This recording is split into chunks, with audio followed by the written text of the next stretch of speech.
नमस्कार, म कालिका प्रसाद उपाध्याय। अहिले म वीरगञ्जको वीरगञ्जको 18 नम्बर वडाको सौराहा भन्ने गाउँमा छु र यहाँनिर हाम्रो कृषि औजार अनुसन्धान केन्द्र रानीघाटले विकास गरेर विस्तार गरिरहेको एउटा प्रविधिको बारेमा म यहाँहरूलाई जानकारी गराउँदैछु। त्यो हेर्दाखेरि एकदम साधारण देखिन्छ, यो केही पनि होइन जस्तो देखिन्छ, तर त्यसले कृषिका बहुआयामिक क्षेत्रहरूलाई समेटेको छ। अब धेरै व्याख्या नगरिकन म यहाँहरूलाई उदाहरण दिएर भन्छु। जस्तो धान छ नि, धानलाई हामीले त्यो बालाको मुन्तिरबाट काट्यौँ, त्यो कम्बाइन हार्भेस्टरले पनि गर्छ, अनि काट्यौँ अथवा अलि तलसम्म जहाँसम्म काटे पनि अहिलेको सिस्टम त्यस्तै छ कि काटेर बाँकी बचेको पराल जुन छ त्यो पराललाई जमिनमा त्यत्तिकै छोडिदिने र पछि त्यसलाई बोझिलो भन्ठानेर त्यसलाई आगो लगाइदिने र खरानी बनाइदिने, या त्यसको वेस्टेजमा जाने भनौँ न। अब त्यसलाई कसरी हुन्छ रिसाइकल गर्ने काम चाहिँ यहाँ भइरहेको रहेछ। यो एकदमै महत्त्वपूर्ण, बुझ्नै पर्ने कुरा सबैले, र नेपालभरि नै यो प्रविधिलाई फिजाउन पायो भने चाहिँ कृषिमा यति धेरै आनकातान फरक पर्नेवाला छ। त्यो कसरी पर्नेवाला छ कृषकसँग पनि म अहिले धारणा लिनेछु र मैले आफूले बुझेका कुराहरू पनि यहाँ भन्छु। अब त्यो पराल खेर गयो, आगो लगाएर धुवाँ निस्क्यो, कार्बन एमिसन भयो, जलवायु परिवर्तनमा जोखिममा पनि त्यसले असर गर्यो। त्यसलाई न्यूनीकरण गर्ने सिम्पल उपाय, धानलाई यो काटिसकेपछि गहुँलाई लाग्ने लागत पनि घटाउनको लागि गहुँलाई जस्ट छरिदिने मात्रै। किसानले आफ्नो जुन तरिका छ त्यो तरिका अनुसार छरिदिने, ओसिलो माटोमा छरिदिने, त्यहाँ जोत्ने पनि होइन, खन्ने पनि होइन, केही पनि होइन। अब त्यो जोतिसकेपछि अर्को एउटा मल्चर भन्ने मेसिनबाट त्यो तल बचेका जुन ठुटा हुन् धानका, त्यो ठुटालाई मजाले टुक्रा टुक्रा बनाएर चाफ जस्तो बनाएर त्यसलाई मल्चिङ छापोको रूपमा त्यहाँ प्रयोग गर्छ। र सँगसँगै त्यो छापोको रूपमा त पराल जान्छ नै। अब त्यसपछि त्यसले च्यापेर त्यो बिउलाई अलिअलि माटोमा गाडिए जस्तो पनि गराइदिन्छ। भन्नाको मतलब हामी मास रोप्छौँ, केही रोप्छौँ, यसो खोपेर छोपिदिन्छौँ नि, हो त्यस्तै गराइदिन्छ। अनि त्यो गराइदिइसकेपछि त्यो मल्चिङ अब छापो भयो, त्यो पराल जुन खेर गएको पराल थियो त्यो छापो भयो, र त्यो छापोले गर्दा पानीमा बर्खाको बेलामा माटोमा भएको जुन पानी छ, ओस छ, त्यो ओसलाई संरक्षण गरेर राख्ने भयो।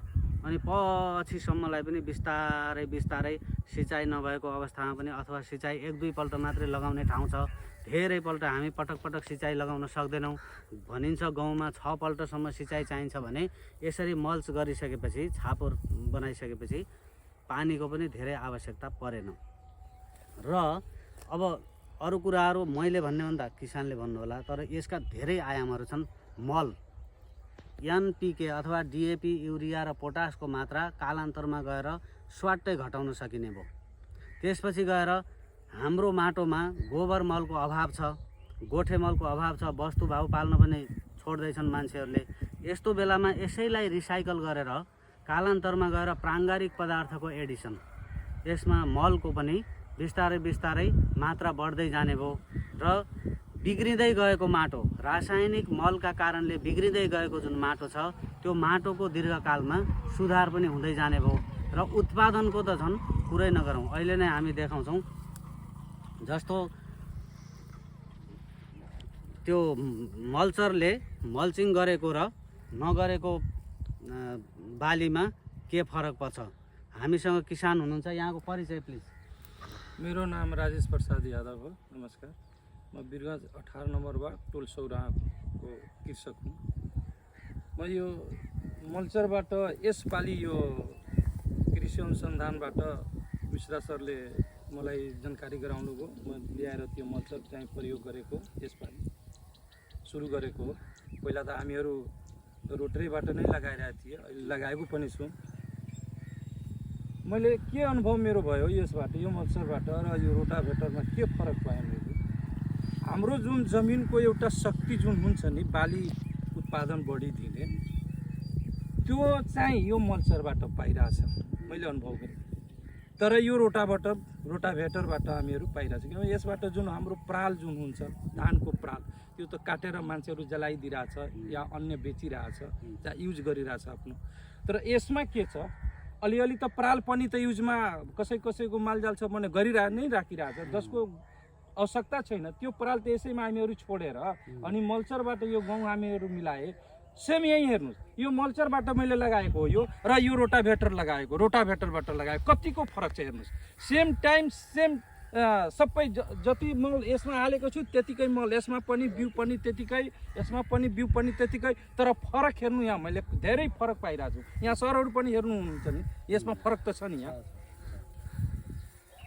त सबभन्दा म कृषक दाजुभाइहरूले भन्छु कि आगामी सालदेखि हजुरहरू पनि यो मल्चरबाट नै बिउ लगाउनुहोस् गेहुँको लागि। हाम्रो जमिनको पनि त्यो शक्ति बढ्छ। तर यसबाट त हाम्रो त गइरहेछ। अब आउने सालमा त मलाई लाग्छ यो 10 वर्षपछि हाम्रो त यो के भन्छ रासायनिक मलले गर्दा केही उत्पादनै हुन सक्दैन, समस्या आउँछ। तर त्यो समस्याको समाधान गर्नको लागि हाम्रो यो मल्चर एकदम जरुरी छ। मल्चरबाट गेहुँ लगाउनुहोस् सबै किसान दाजुभाइहरू म भन्छु। अनि पानी यसमा हामीहरूले पानी चाहिँ 1 घन्टामा 3 कट्ठा पटिरहेछ भने 1 घन्टामा यो 6 कट्ठा 7 कट्ठा गइरहेछ। यस्तो हाम्रो पनि त पैसाको बचत भयो नि। ल हेर्नुहोस् त, जोताइमा पनि फरक छ। 1 घन्टामा मैले यो 1 बिघा खेत मिलाएको छु यो मल्चरबाट, तर त्यही यो रोटाभेटरबाट 1 घन्टामा 8 कट्ठादेखि 10 कट्ठा चाहिँ मिलाउने गर्छु। यसमा पनि फरक पायो हामीहरू। 2 घन्टा 1 घन्टाको बचत भयो, यसमा 2 घन्टा लाग्यो तर यसमा 1 घन्टा लाग्यो। त्यो पनि पैसाको बचत भयो नि त किसान दाजुभाइहरूलाई। ल हेर्नुहोस् त, पैसा लेबर होइन सबै कुरामा। धान काटिसकेपछि जोत्नै नपर्ने, लगभग 0 टिलेज भन्थे पहिला, त्यसको पनि नयाँ आयाम यहाँ। नो 0 मात्रै होइन कि खनजोतै नगरिकन मजाले यसरी गहुँ हराभरा बनाउन सकिने जतासुकै छ। यो उहाँले 3 बिघामा लगाउनु भएको छ। अहिले धानपछि गहुँलाई जोत्नलाई, कति हेङ्गा लगाउनलाई, त्यहाँ सम्याउनलाई कति खर्च लाग्छ त्यो सब खर्च जोगियो। मलको खर्च आधै जोगियो, पानीको खर्च आधै जोगियो, अनि लेबरको खर्च आधै के अरे बढी लगभग 90% नै जोगिएको जस्तो देखिन्छ यहाँ। भनेपछि अब यस्तो फाइदाजनक प्रविधि हामीसँग हुँदाहुँदै किसान महानुभावहरूले किन चिन्ता गर्ने? गर्नुहोस् अब मल्चिङ प्रविधि र बढाउनुहोस् उत्पादन बढाउने मात्रै होइन कि दिगो उत्पादन बढाउने यो तरिका हो। र यो एउटा कुरा यहाँलाई म बताइदिउँ कि अब यो मल्चरले बनाएको मल्चिङमा तलतिर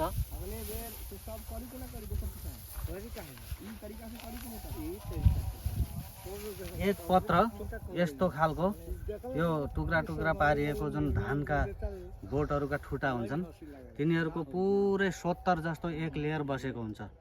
र यसले के गर्ने हो त भन्दाखेरि जब यसरी 70 बस्दिन्छ तलतिरबाट झारपात पनि आउन नदिने भयो।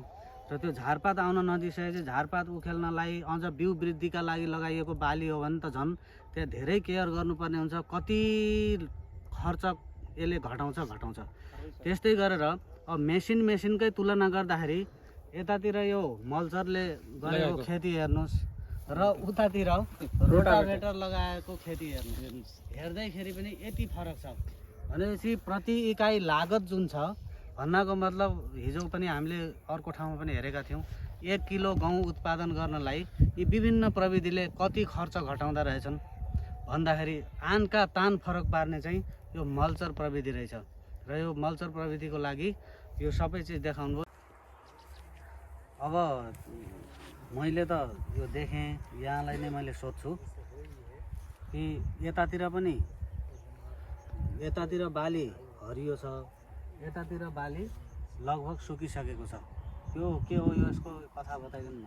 कारण के यो हामी रोटाभेटरबाट लगाएको र यो मल्चरबाट लगाएको सेम टाइममा जात पनि एउटै हो। एकै दिन छरेको, एकै दिन पानी पनि पटाएको, खाद मल जे हालेको सबै एकै दिन हालेको।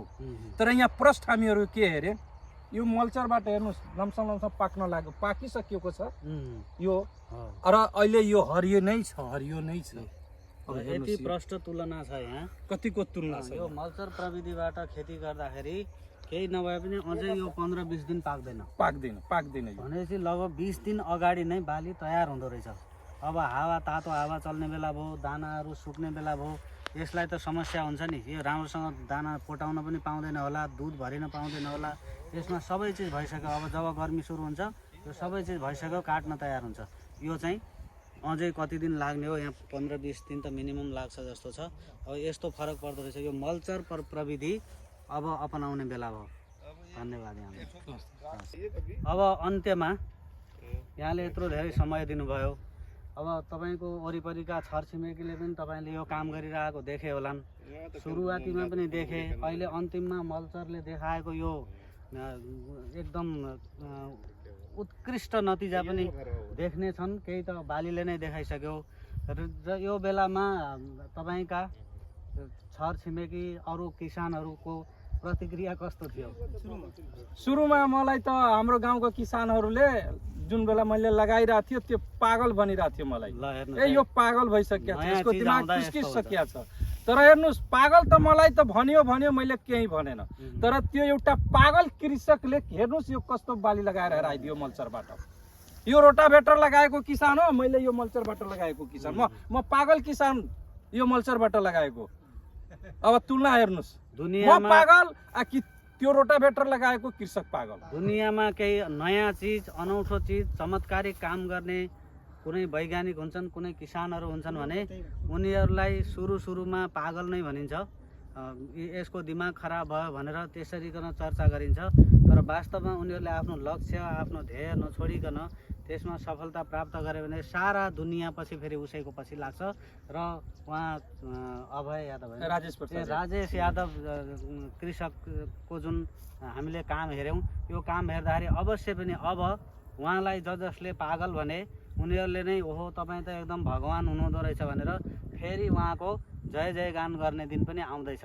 र यहाँले जुन हिक्मत लिनुभयो, नयाँ प्रविधि अनुसरण गर्नका लागि हिक्मत चाहिन्छ। पहिला यसको नोक्सान हुने हो कि खेर जाने हो कि 1 बिघा होइन 3-3 बिघा जग्गामा आफ्नो खेतीपाती सबै चौपट भयो भने भोकै मरिने हो कि मरियोस्, तर नयाँ प्रविधि कस्तो रहेछ म विचार गर्छु भनेर जुन जोखिम मल्नुभयो त्यसको लागि यहाँलाई स्यालुट। ल